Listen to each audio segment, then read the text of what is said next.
It's Alcohol Awareness Week this week, and the important word in that statement is awareness.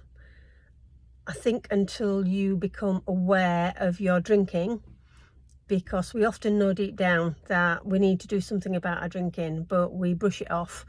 We compare ourselves to others and think, I'm not drinking as much as they are and they're okay.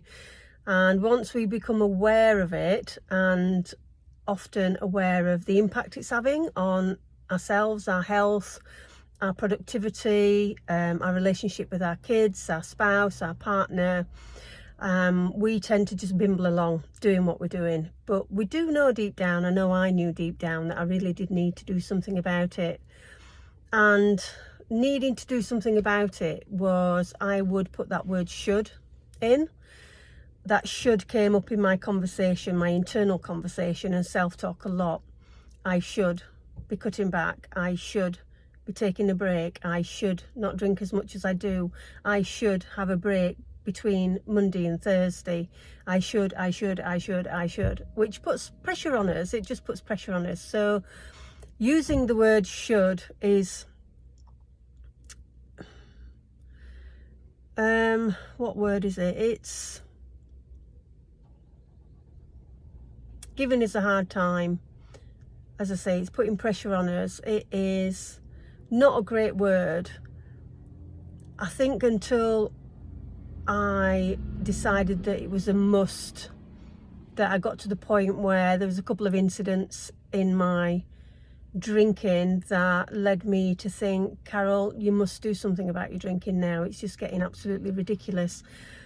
And that for you might be a rock bottom moment. It might be an embarrassing moment. It might be like me, you weren't there for your kids when you were, you needed to be. Maybe you've put yourself in a dangerous situation, and it gets to a point where it's a must. And when it gets to a must, it's looking at ways how you can take that small step, that first step, because it's not all about, right, I've got to give up, I'm never going to drink again. We can talk ourselves around, our self-talk can tell us that, but our brain is like, no way am I giving up forever. No way am I never going to drink again. No way can I give up for a whole month or 2 months or 3 months. It's a tiny little step forward, and that tiny little step forward is you just making a decision just to do something, even if it's a tiny little bit, even if it's like, during this week, when you go shopping, maybe you're a weekend drinker, why not pick up an alcohol-free alternative? Just one bottle of something. No Secco, if you like bubbles, is fantastic. You can get that in Morrison's, you can get it in Sainsbury's. There's some great non-alcoholic ciders. Old Moot do a lovely cider. Copperberg do a lovely cider. There's Guinness, I love the Guinness. It tastes really good. And there's loads of beers out there to try.